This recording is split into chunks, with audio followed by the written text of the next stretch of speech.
país, los datos y también las eventuales medidas que se podrían tomar. Escuchamos al ministro de Salud, Jaime.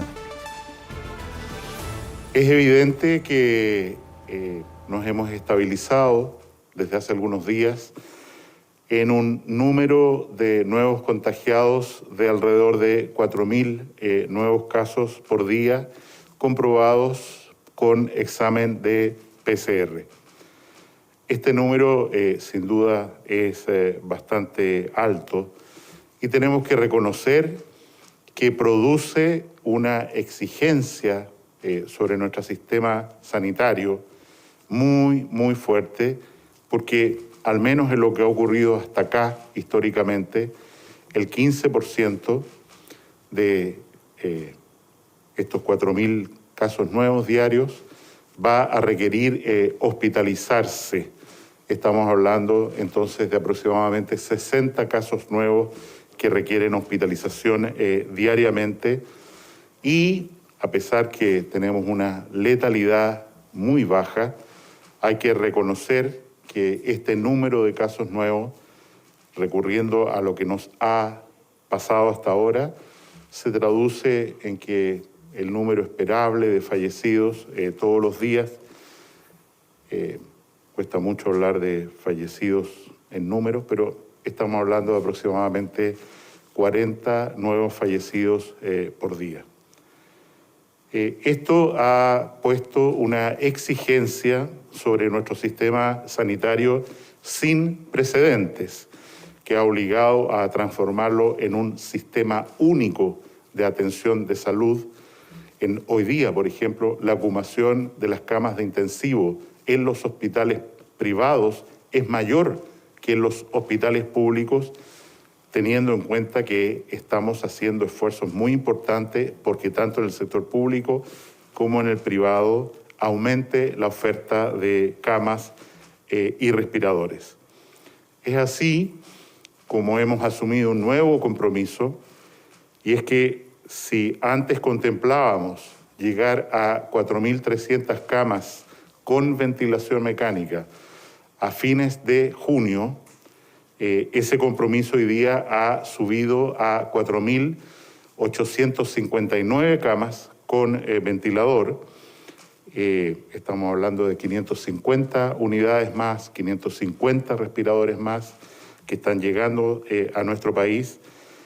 Pero también hay que destacar que esta presión asistencial, esta conversión de camas, genera un tremendo impacto sobre el personal de salud, médicos, enfermeras, auxiliares, TENS, tecnólogos médicos. Ellos están pasando un periodo extraordinariamente duro y hay que tener conciencia y agradecerles a ellos que, a pesar de que emocionalmente el impacto que significa esta pandemia hace a veces que las almas se quiebren, efectivamente la disposición de los trabajadores de salud, del gobierno, es seguir adelante en forma implacable con este plan de aumento de la capacidad hospitalaria. Estamos incorporando adicionalmente una nueva tecnología, no nueva en Chile porque hay algunos hospitales que tienen una experiencia bastante grande en lo que llamamos oxígeno terapia de alto flujo o HFO.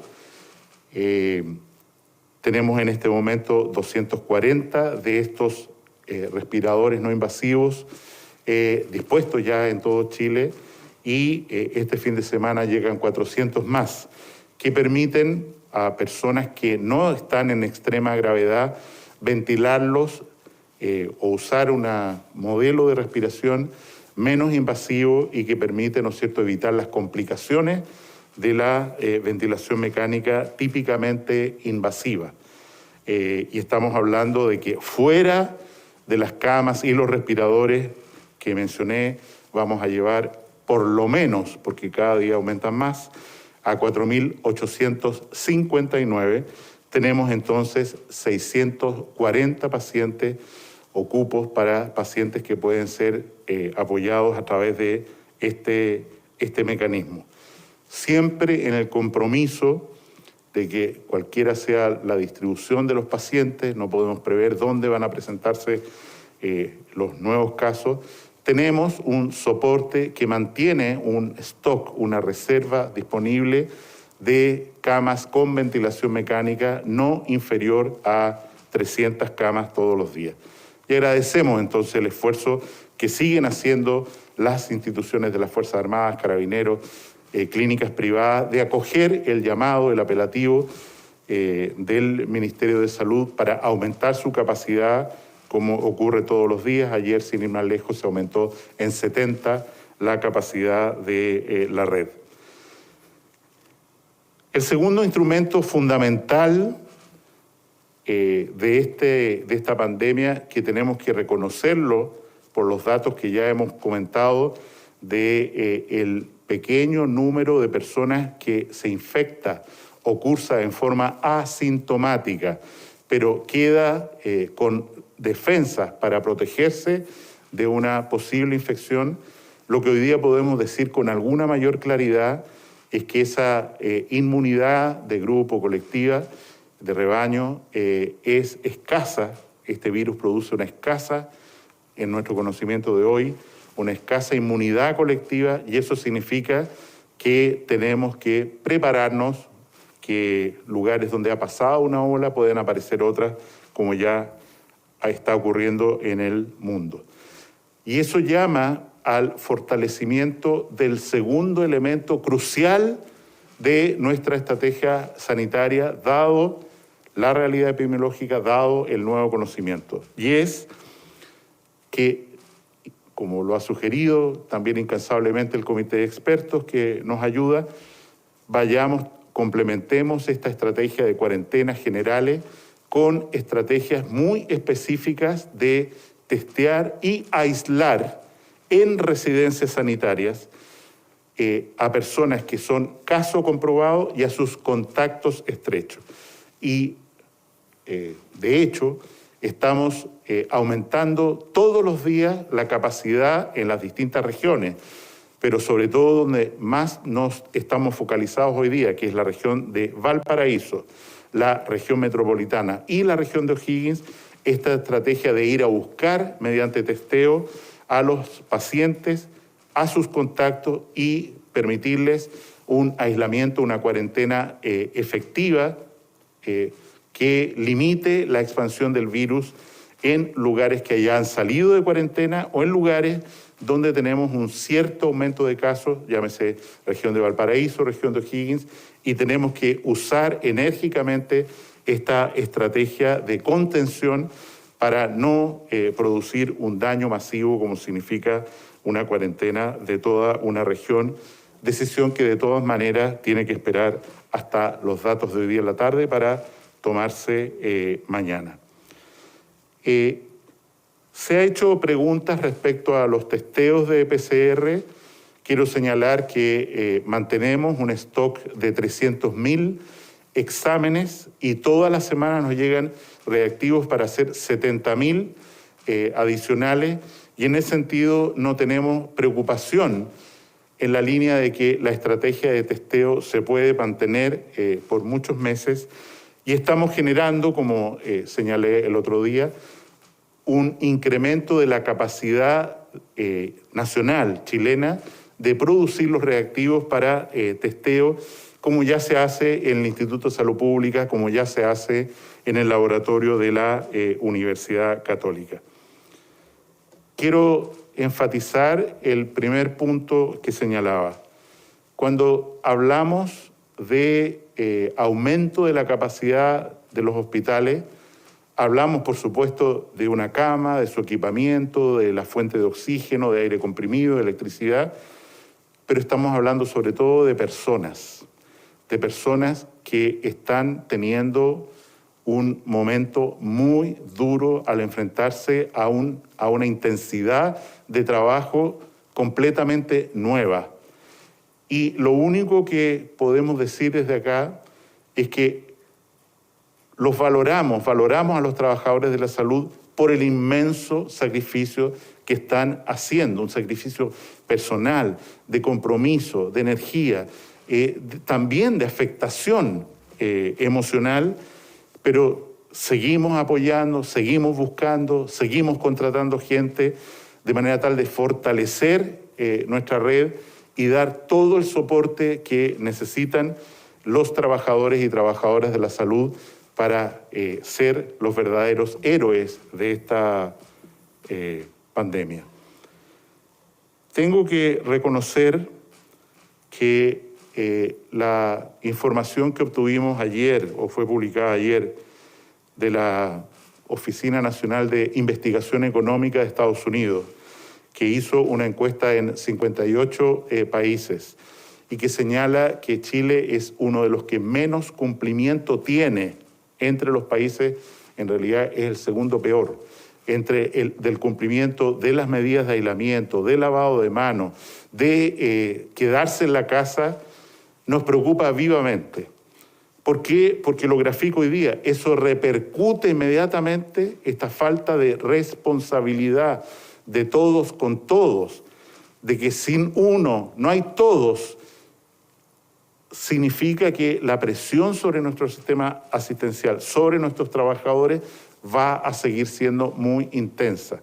Entonces, cuando vemos fiestas, cuando vemos gente que no respeta cuarentena, cuando vemos gente que no respeta el distanciamiento social, porque se entiende y uno llega, por supuesto, a comprender una persona que vive de lo que puede ganar, pero no se comprende que se vaya a una fiesta, que se vaya, ¿no es cierto?, a una celebración, que haya una reunión social, que se junten muchas personas en una casa, si sabemos, no que eso está prohibido, que eso es malo, nos produce un daño a todos.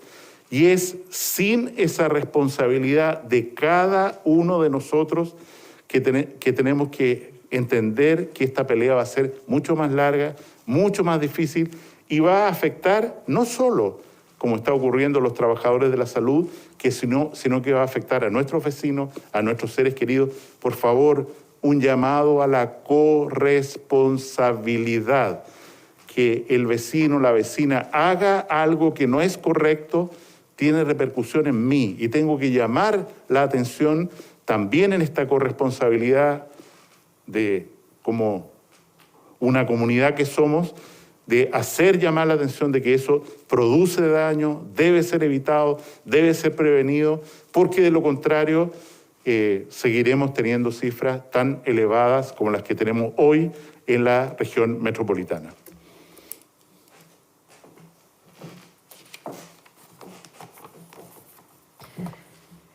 Muy buenos días. Vamos a comenzar con el informe de todos los días, el reporte mundial y el reporte nacional de la pandemia COVID-19 que azota al mundo. A nivel mundial ya se han registrado más de 5.400.000 personas de casos confirmados de la pandemia COVID-19, de los cuales más de 346.000 personas han fallecido asociadas a este virus. Y se han recuperado al día de hoy más de 2 millones de personas. Siguen siendo Latinoamérica, América en su totalidad con el número importante de casos, Estados Unidos con más de 1.600.000 casos y en las Américas Brasil en primer lugar, después Perú, Canadá. ¿Cuál es la situación de nuestro país en las últimas 24 horas? Que hemos registrado en las últimas 24 horas un total de 3.964 casos confirmados, de los cuales 3.618 son con síntomas y 346 personas asintomáticas. Del total de estas personas ya podemos decir que se han diagnosticado con la enfermedad 77.961 personas, de las cuales más de 30.915 se han recuperado. Queremos lamentar, como todos los días, en el día de ayer se reportaron 45 personas fallecidas asociadas al COVID-19. Dentro de ellas, como hemos manifestado, la mayoría de ellas son personas adultos mayores y personas que tienen comorbilidad, enfermedades crónicas importantes. Y es por eso que hacemos un llamado con los antecedentes que ha dado el ministro de que no estamos respetando las medidas que estamos implementando. Hoy día la mayoría de los chilenos están haciendo un tremendo sacrificio. se están quedando en sus casas, no están yendo a trabajar, los niños no están yendo al colegio, no se están educando, muchas personas no se están atendiendo por sus enfermedades crónicas. Sin embargo, estamos viendo todos los días en imágenes, en los datos, que hay personas que no respetan estas medidas tan estrictas. Y hacemos un llamado, una súplica a la solidaridad y a la colaboración y a respetar estas medidas. Estas medidas, cada persona que no está respetando una medida puede producir un impacto en una enfermedad, en una persona que enferme gravemente. Por lo tanto, esta batalla la tenemos que dar todos. Estas medidas estrictas están afectando a muchas personas, pero si no colaboramos todos, esta pandemia se va a prolongar mucho tiempo en nuestro país. Para seguir con la información, voy a dejar al subsecretario de Redes Asistenciales.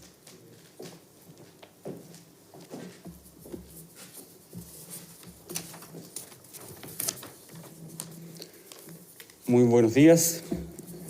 Para continuar con la cuenta del día de hoy, se encuentran 1.202 personas hospitalizadas en unidades de cuidados intensivos, de las cuales 1.029 están con apoyo de ventilación mecánica y 229 se encuentran en estado crítico. Tal como lo anunció el ministro, todos los días nosotros tenemos ingresos y al mismo tiempo vamos adicionando nuevas camas que hemos logrado implementar tanto en instituciones privadas, públicas, como también de las Fuerzas Armadas. Y eso hace que al día de ayer tengamos 329 camas con ventilación mecánica disponibles. La ocupación a nivel nacional se encuentra en un 86% y en la región metropolitana en un 95%. En cuanto a la cantidad de exámenes realizados las últimas 24 horas, son 13.084 exámenes, superando ya los 500.000 exámenes realizados desde el comienzo, con 501.125 test PCR a nivel país. Antes de dar espacio para las preguntas, me quiero referir un pequeño momento a lo que ya insinuó el ministro y la subsecretaria Paula Daza. Nosotros estamos haciendo todos los esfuerzos para poder ir conteniendo, para poder ir mitigando, ya sea con aislamiento, con trazabilidad, como con aumento de camas. Y esto no lo estamos haciendo nosotros solos, lo estamos haciendo con 360.000 trabajadores de la salud. Y esto es grave. Tenemos que darnos cuenta de la gravedad de este virus. Es tan grave que hay muchos funcionarios, muchos trabajadores que ya se encuentran contagiados. Y especialmente me quiero referir a una pareja de médicos de la región de Valparaíso, a Maricel y a Rubén, que trabajan en hospitales públicos de la región de Valparaíso y que hoy día se encuentran hospitalizados a causa del coronavirus.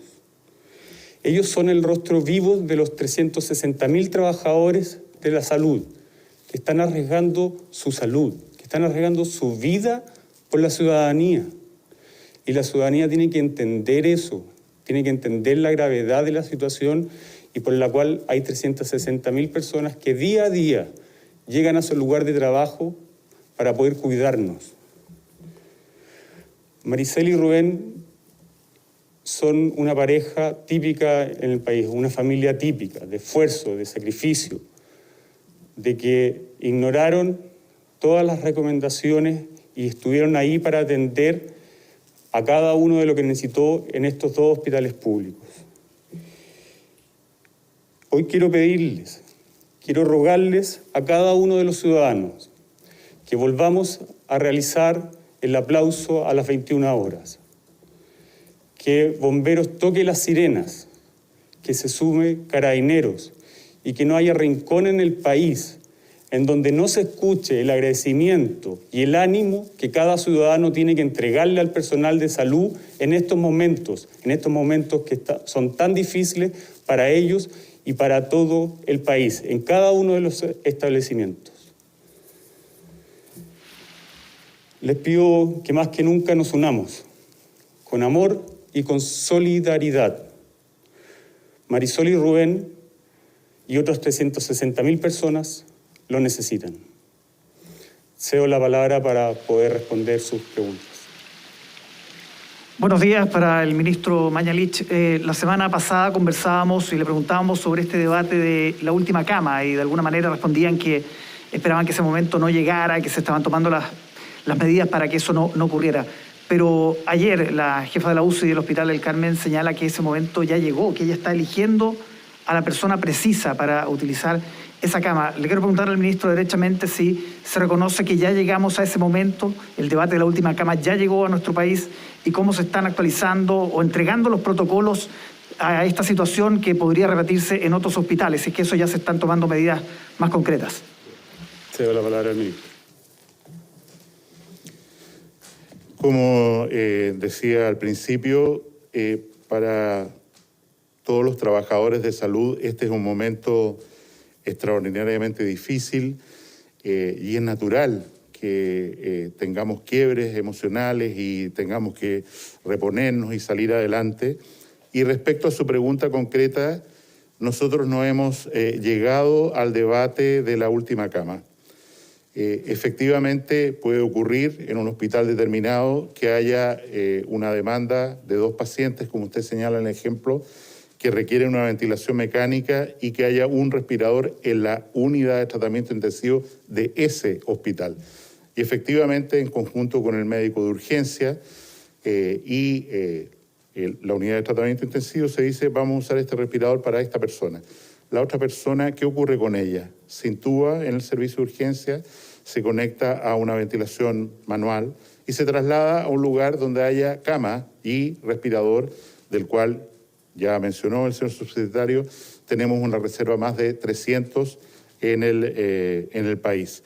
Y en ese contexto, evidentemente, este desafío ético de a quién le asigna un respirador o no, significa que otro paciente tiene que partir a otro lado, pero no significa que el paciente no tenga acceso a un respaldo de ventilación mecánica o esta nueva técnica que he mencionado. Yo llamaría a la tranquilidad y desde luego, desde los servicios de urgencia, a coordinar las respuestas para derivar antes de ese momento los pacientes a otros sitios sin someter a esta pregunta a la unidad de tratamiento intensivo. Pero yo quiero reconocer con honestidad que compartimos el sufrimiento y la angustia de nuestros profesionales, pero hasta aquí hemos sido capaces, y he mencionado cómo hemos aumentado y vamos a aumentar aún más la capacidad de camas con respirador, y tenemos que también expresar nuestro agradecimiento a los otros profesionales no típicamente intensivistas que se han incorporado a este trabajo, pediatras, anestesiólogos, cardiólogos, todos reconvertidos en médicos tratando, después de toda la capacitación que se ha hecho, y trabajando muy adecuadamente en sacar adelante a estos pacientes.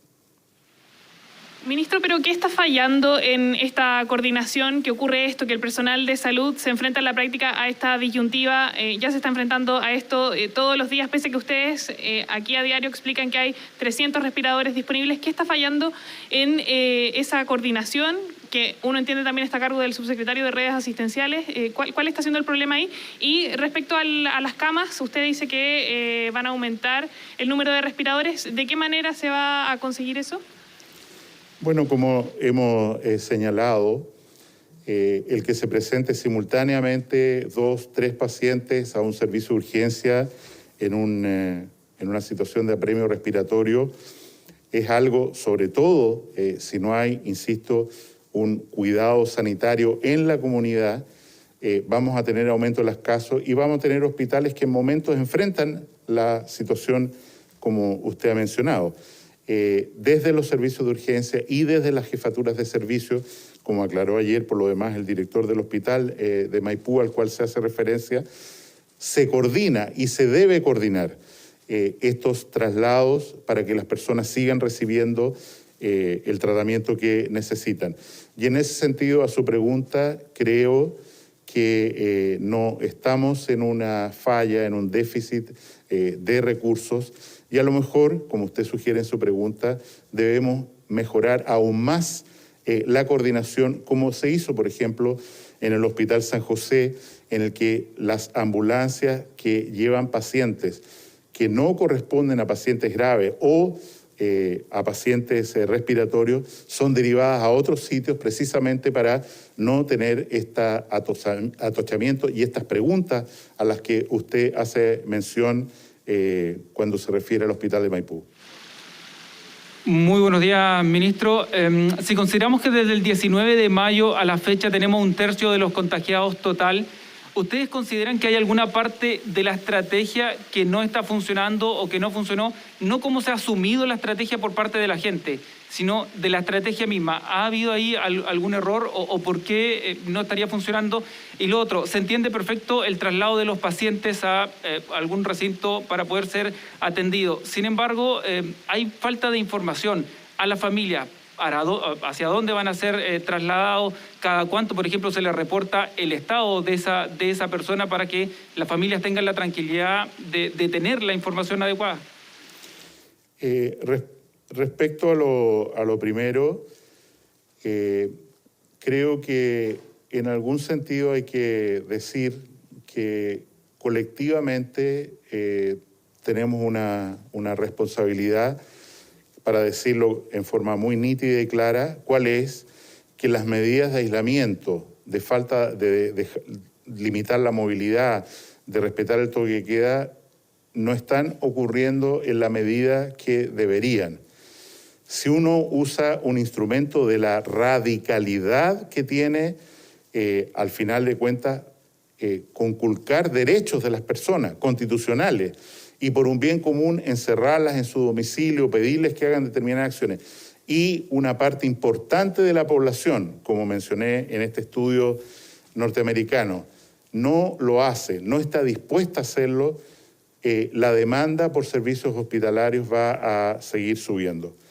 En segundo lugar, en mi opinión personal, yo creo que en la estrategia de testeo y cuarentena, aislamiento de los casos, no hemos tenido la rigurosidad, la estrictez necesaria para que efectivamente en un lugar donde hay un brote, donde hay casos conocidos, esas personas los aislemos con el imperio que nos otorga la ley y los reglamentos para evitar la propagación. Y mucha gente, a pesar de la solicitud de que guarden cuarentena, no lo ha hecho. Y, como señalé o insinué al principio, vamos a pasar a una etapa mucho más estricta, en el sentido de que efectivamente en las 3 regiones que he mencionado estamos estableciendo residencias sanitarias, y estas residencias sanitarias van a ser lugares de aislamiento obligatorio para las personas que representen un riesgo para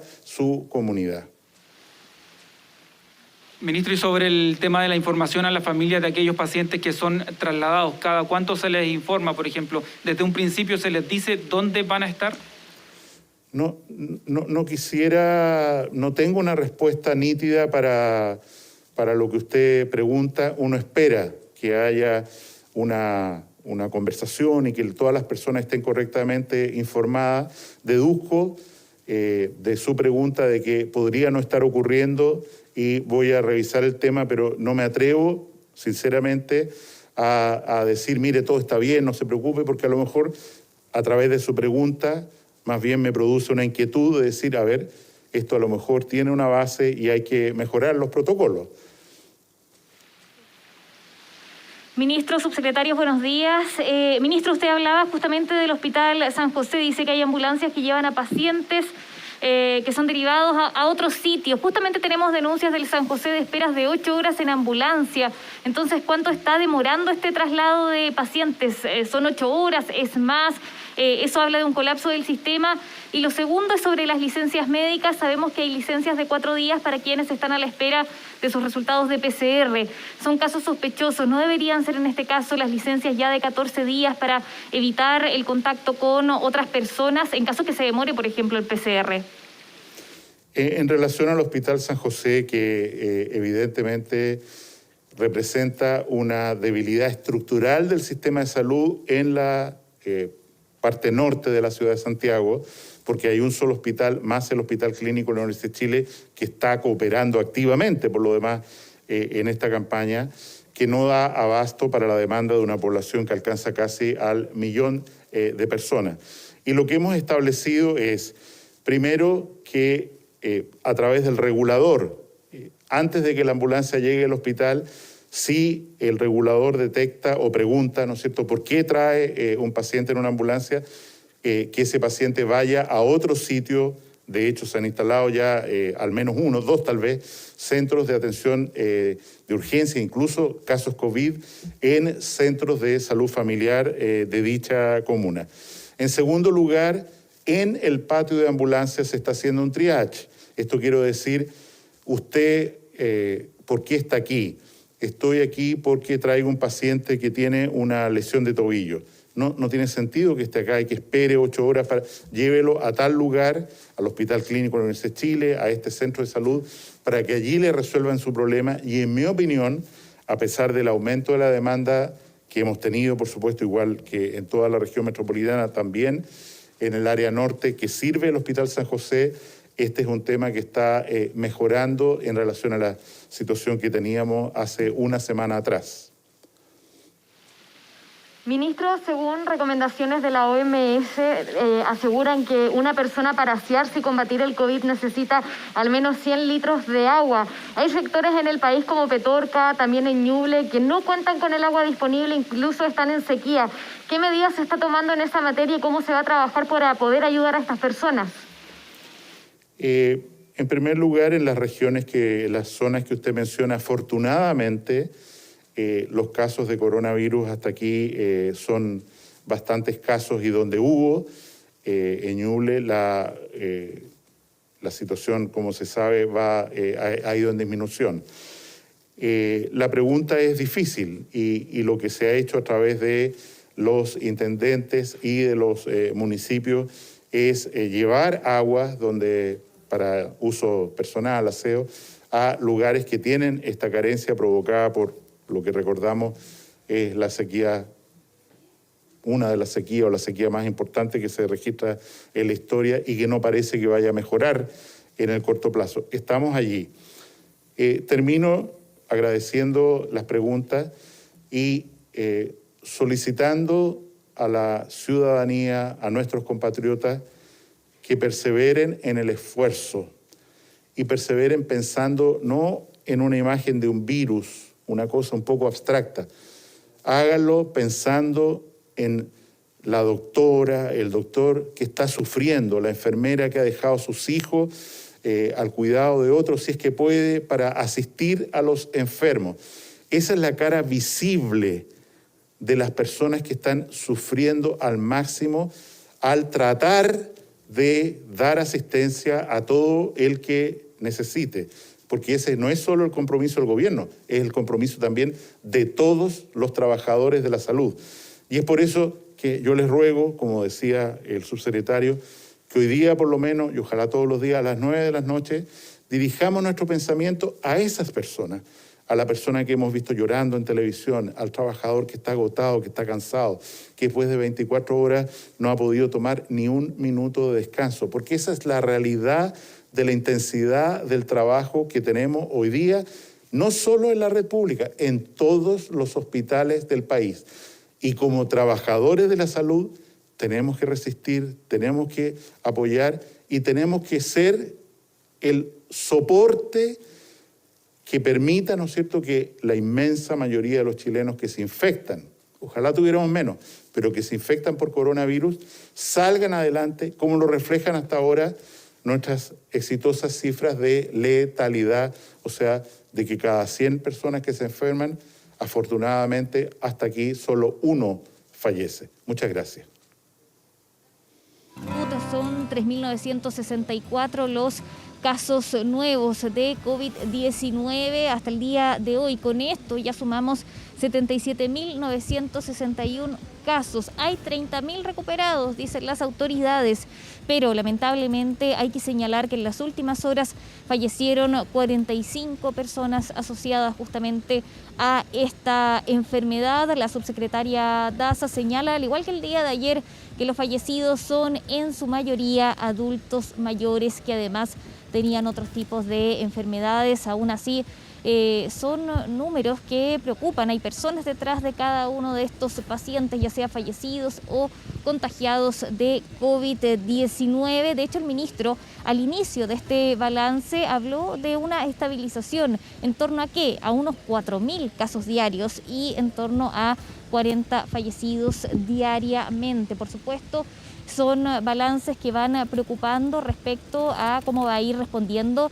el sistema de salud, en donde el 86% de las camas está ocupada a nivel nacional y aquí en la región metropolitana la ocupación es del 95%. ¿Cuántos pacientes hay actualmente en la UCI? Son 1.202 personas, 1.029 conectados a ventilación mecánica, 229 personas en estado crítico y, según dice el subsecretario Zúñiga, hay 319 ventiladores mecánicos disponibles. ¿Qué ha fallado?